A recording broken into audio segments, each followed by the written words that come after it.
Excuse me, what are you doing up there? Fixing my roof, ma'am. Nice try. This isn't your house. I've lived here 11 years. I'm calling the police right now. Go ahead and call them. Get down from there before I call. I have every right to be on my own roof. We'll see about that. The neighbor's phone camera caught the entire exchange from her driveway, 22 minutes of footage that would end up being played in front of a state ethics commission, a city council hearing, and eventually a courtroom. And homeowner Denise Farrow had absolutely no idea that the black man she reported as a trespasser for repairing shingles on his own roof was Justice Everett Hastings, a sitting member of the state's highest court, a man whose written opinions had already shaped criminal procedure law across the entire state for the better part of a decade. Within 5 months, that phone call would end her position on the Neighborhood Homeowners Association board, cost her a defamation judgment she never saw coming, and turn a quiet residential street into the subject of national news coverage. Before we go any further, drop a comment and tell me where you're watching from, and if you believe stories about assumption, power, and consequence deserve to be told, hit that subscribe button right now, because this one gets more unbelievable with every passing minute. Justice Everett Hastings was 56 years old and had served on the Ohio Supreme Court for 9 years at the time of the incident, appointed after a distinguished 22-year career that began as a public defender in Cleveland and eventually led him through the appellate bench before his elevation to the state's highest judicial office.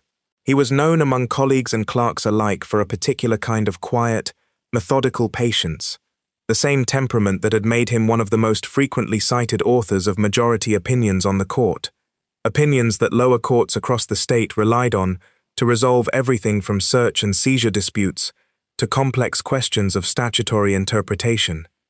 Everett had bought his home in a quiet suburban development outside Columbus 14 years earlier, long before his appointment to the bench, back when he was still building his reputation as one of the most respected appellate litigators in the state.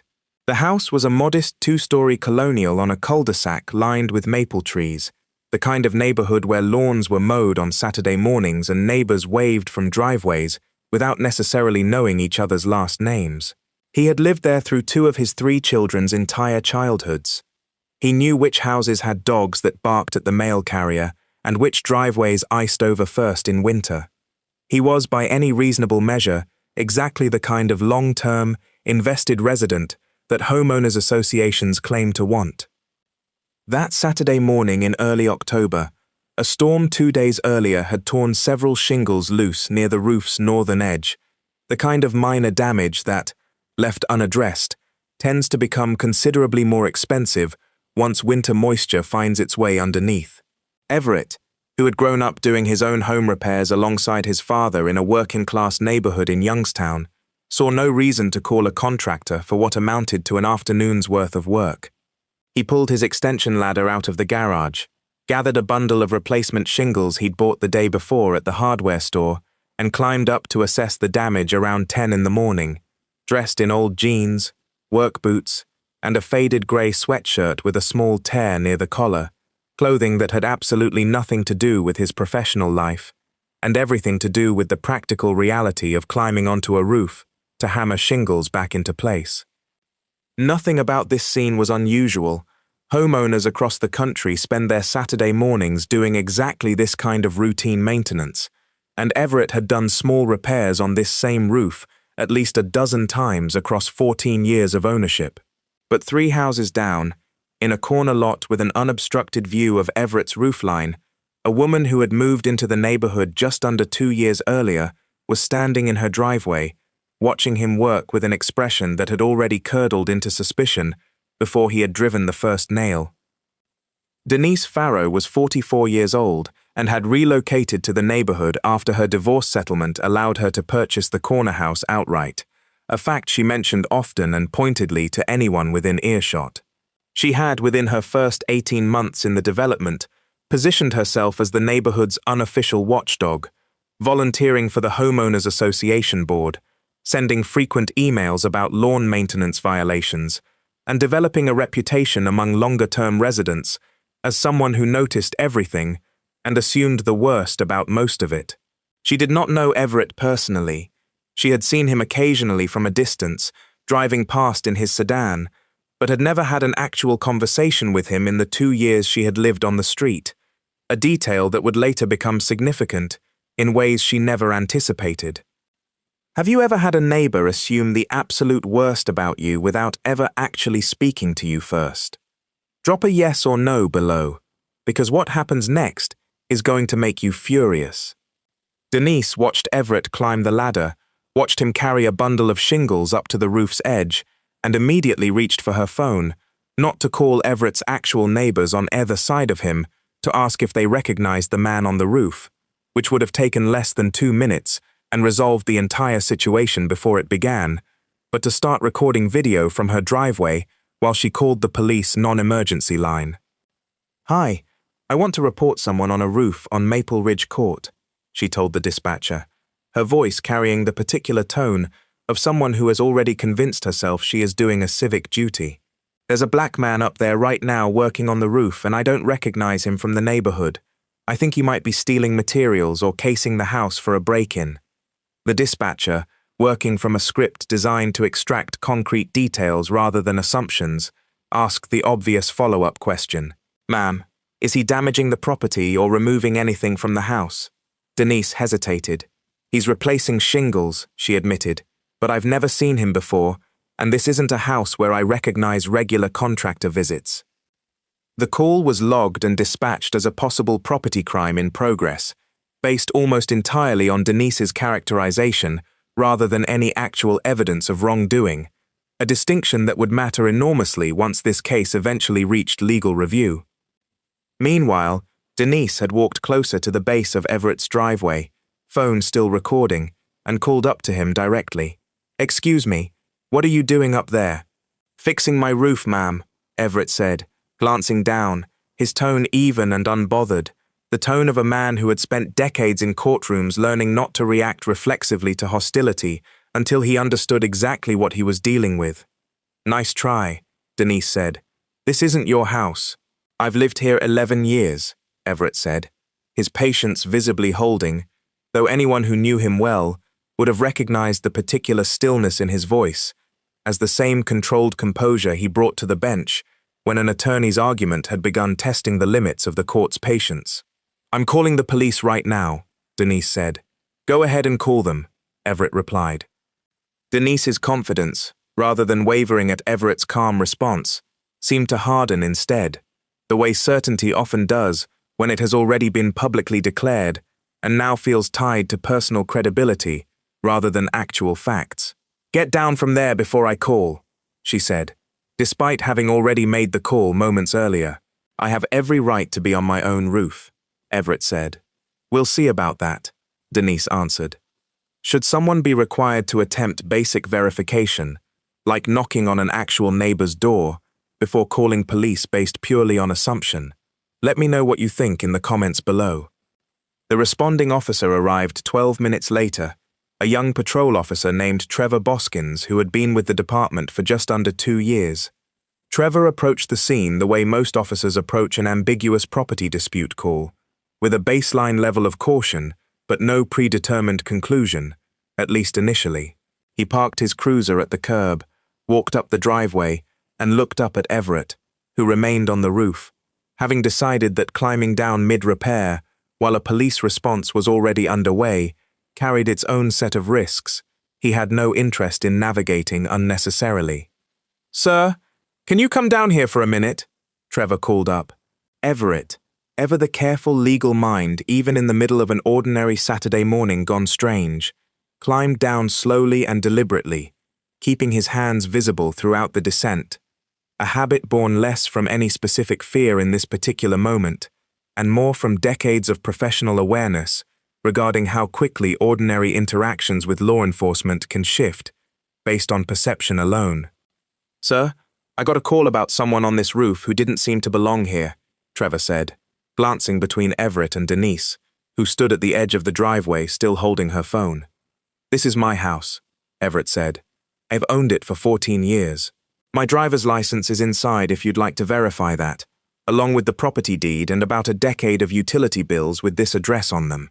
Trevor nodded, and to his credit, Rather than treating Everett's calm explanation with the same reflexive skepticism Denise had shown minutes earlier, he asked a follow-up question that suggested genuine, professional diligence. "Do you have any identification on you right now, sir?" Everett, still in his work clothes, patted his pockets and realized his wallet was inside the house, a detail he explained plainly.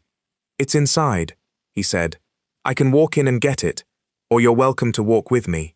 Trevor agreed to walk with him, and the two men crossed the lawn toward the front door, while Denise remained on the sidewalk, her phone still recording, apparently confident that this verification process would ultimately confirm exactly what she had already decided was true. Inside, Everett retrieved his driver's license from a kitchen drawer, along with the deed to the house, which he had, somewhat unusually for most homeowners, kept in an easily accessible file, specifically because a previous mail theft incident, years earlier, had made him cautious about important documents. Trevor examined both documents carefully, cross-referenced the address, and within about 90 seconds, arrived at the obvious conclusion that this entire call had been generated by nothing more than a neighbor's unfounded assumption. "Sir, everything checks out," Trevor said, his tone shifting into something closer to apologetic. "I'm sorry for the inconvenience." Everett, gracious despite the morning's disruption, thanked him for handling the verification professionally, a small detail that would later matter quite a bit once the broader story became public, because it demonstrated that at least one person involved in the incident had behaved exactly as trained. They walked back outside together, and this is where the situation, already resolved from a legal standpoint, took an unexpected turn that neither Everett nor Trevor had anticipated. Denise, seeing the two men emerge from the house together without Everett being handcuffed or removed, seemed to interpret the outcome not as evidence that she had been wrong, but as evidence that something else entirely was happening. "Officer, are you sure his identification is legitimate?" she called out. "I've lived here 2 years, and I've genuinely never seen him before, which tells me something." Trevor, visibly uncomfortable now, turned to address her directly. "Ma'am, the documentation is completely legitimate. This is his home. There's no issue here." Denise pressed further, apparently unwilling to let the matter rest. "Well, has anyone actually confirmed who he really is? Because I want to make sure this isn't someone using stolen identification." It was at this point that a neighbor from the house directly across the street, an older woman named Carol Whitmore, who had lived on the block for over 20 years, stepped out onto her own porch, having watched the entire scene unfold with growing disbelief. "Denise!" she called out, her voice carrying clearly across the quiet cul-de-sac. "That's Justice Hastings. He's lived here longer than you have. He sits on the Ohio Supreme Court. I've known him and his family for over a decade." The silence that followed, according to multiple accounts later gathered during the legal proceedings, lasted a genuinely uncomfortable number of seconds. Denise's expression, captured clearly on her own recording since she never stopped filming even as the situation unraveled around her, shifted from certainty to something considerably harder to categorize, a mixture of disbelief and the dawning recognition that her own footage was now documenting exactly the opposite of what she had intended it to prove. "What's your reaction to a neighbor doubling down even after police verification, rather than simply apologizing on the spot? Drop your thoughts below, because the consequences that followed reached far beyond that single Saturday morning. Word of the incident spread through the neighborhood within days, not through any formal complaint process initially, but through the ordinary mechanics of a small residential community, where everyone eventually hears everything. Carol Whitmore, troubled by what she had witnessed, mentioned it to several other longtime residents, several of whom recalled their own smaller, less dramatic encounters with Denise's pattern of suspicion toward newer or unfamiliar faces in the neighborhood, encounters that had never escalated to a police call, but that, in retrospect, suggested this incident wasn't an isolated lapse in judgment, so much as the most visible expression of an existing pattern. The Homeowners Association, of which Denise served as a board member responsible for overseeing community standards enforcement, found itself facing a wave of resident complaints within 2 weeks, several of them explicitly referencing the fact that a board member tasked with representing the community's interests had called the police on a state Supreme Court justice for repairing his own roof, based on nothing more than not personally recognizing him after 2 years in the neighborhood. Everett, for his part, chose not to escalate the matter publicly in the immediate aftermath, a decision consistent with the careful, deliberate temperament that had defined his judicial career. He mentioned the incident briefly to his wife and to a close friend on the court, but made no public statement and filed no complaint in the days immediately following the encounter. That restraint ended, however, once a version of the story, apparently relayed by someone within the Homeowners Association who had grown frustrated with Denise's broader pattern of behavior, reached a local reporter covering community and civic affairs for a regional outlet. The story, once published, spread with the particular velocity that these kinds of incidents tend to generate once video footage exists to corroborate every detail. Denise's own recording, the 22 minutes she had captured believing it would document a trespasser, instead became the central piece of evidence establishing exactly how baseless her assumption had been from the very first moment, and exactly how she had continued pressing the point even after a police officer had personally verified Everett's identity and ownership of the property. State Supreme Court Justice reported as trespasser for fixing his own roof became a headline that traveled well beyond Ohio within days, picked up by national outlets covering both the specific incident and the broader pattern of racial profiling calls that had generated similar headlines involving federal judges, FBI agents, and other high-ranking black professionals across the country in recent years. Legal commentators noted the particular irony of a sitting justice, someone whose own written opinions had shaped the state's jurisprudence on issues including reasonable suspicion and probable cause, becoming the subject of exactly the kind of baseless police call his rulings had spent years scrutinizing. Do you think incidents like this reveal something specific about how homeowners associations sometimes empower exactly the wrong kind of vigilance? Let me know what you think in the comments. The fallout for Denise arrived quickly and from multiple directions simultaneously. The Homeowners Association Board, facing mounting pressure from residents embarrassed by the national attention now focused on their previously quiet neighborhood, voted to remove her from her board position within 3 weeks of the story breaking, citing conduct inconsistent with the association's stated commitment to community standards, a phrase that struck several residents as almost darkly ironic, given that Denise's entire tenure on the board had been built around policing exactly those standards. Everett, after significant deliberation and consultation with colleagues about the appropriate way for a sitting justice to handle a personal legal matter without creating conflicts of interest with his own judicial role, ultimately filed a civil defamation lawsuit against Denise individually, choosing this path specifically because his attorneys advised him that her continued insistence, even after police verification, that his identification might be fraudulent, constituted a knowing, reckless disregard for the truth that went well beyond an honest, if biased, initial mistake. The lawsuit detailed the sequence of events with exacting precision, drawing heavily on Denise's own recorded footage, which ironically provided nearly all the evidence necessary to establish both the initial baseless accusation and her subsequent refusal to accept clear verification from a law enforcement officer standing directly in front of her. The complaint argued that her continued public assertions, made both during the encounter and afterward to other neighbors, that Everett might be using stolen or fraudulent identification, constituted defamatory statements made with reckless disregard for their truth, statements that had caused genuine reputational harm to a sitting judicial officer. Denise's attorney attempted, during pre-trial proceedings, to argue that her actions constituted nothing more than an honest mistake made during a legitimate concern for neighborhood safety, protected speech, rather than actionable defamation. That argument collapsed almost entirely once the 22 minutes of her own footage were played in full during a summary judgment hearing, because the recording showed, with excruciating clarity, the exact moment Officer Boskins confirmed Everett's identity and ownership, followed immediately by Denise's continued insistence that the documentation itself might be illegitimate, a statement made with no new evidence whatsoever beyond her own persistent disbelief.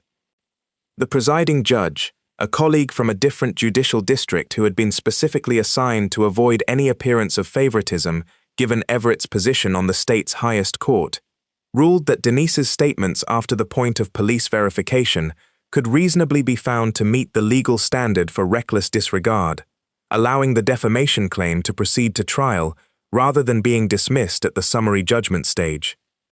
Facing the prospect of a trial that would only generate further unflattering national media coverage, and having reviewed her own recorded footage played back to her by her own attorney during case preparation, Denise agreed to a settlement 8 months after the lawsuit was filed.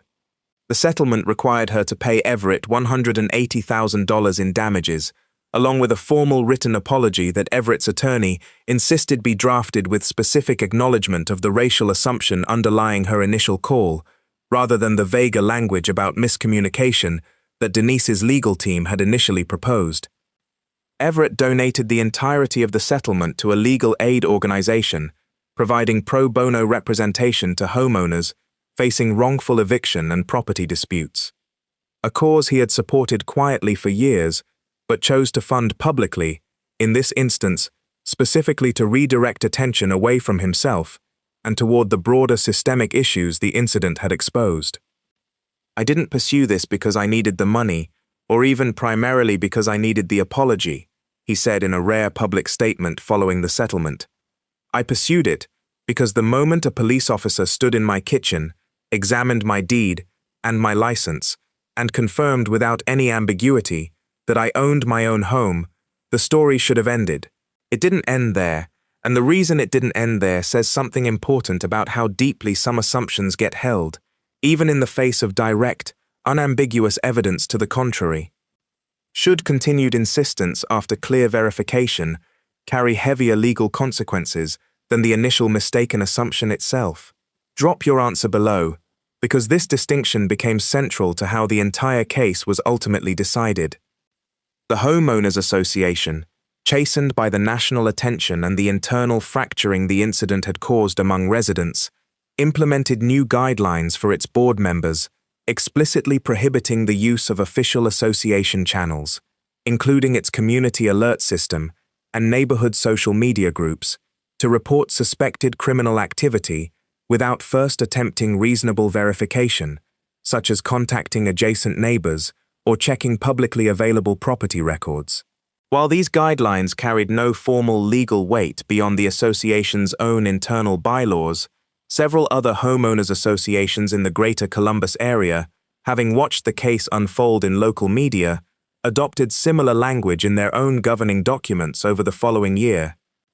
Officer Trevor Boskins, whose measured, professional handling of the verification process stood in notable contrast to Denise's continued escalation, received a formal commendation from his department, cited specifically as an example of appropriate de-escalation and evidence-based decision-making during an ambiguous property dispute call. His body-worn camera footage from the encounter, combined with Denise's own recording, became part of a training module the department developed for new officers on handling calls where a caller's underlying assumption, rather than any actual evidence, appears to be driving the report. Justice Everett Hastings continued serving on the Ohio Supreme Court in the years following the incident, and colleagues who worked alongside him during that period noted a subtle but noticeable shift in his judicial writing on cases touching questions of reasonable suspicion and the legal threshold required before police involvement becomes appropriate. Several law clerks who worked in his chambers during that stretch of his tenure described him as unusually attentive to the practical, human dimension of cases involving exactly the kind of ambiguous, assumption-driven interactions that had disrupted his own Saturday morning, a dimension that can sometimes get lost in the abstract legal reasoning appellate courts typically engage in. In a lecture given roughly 18 months after the incident, delivered to a group of law students studying constitutional criminal procedure, Everett reflected on the experience with the same careful precision he brought to every written opinion, I have spent much of my career writing about the legal standard required before a citizen's ordinary activity becomes subject to police scrutiny, he said. I never expected to become a living example of exactly how low that threshold can sometimes fall in practice, regardless of how clearly the law defines it on paper.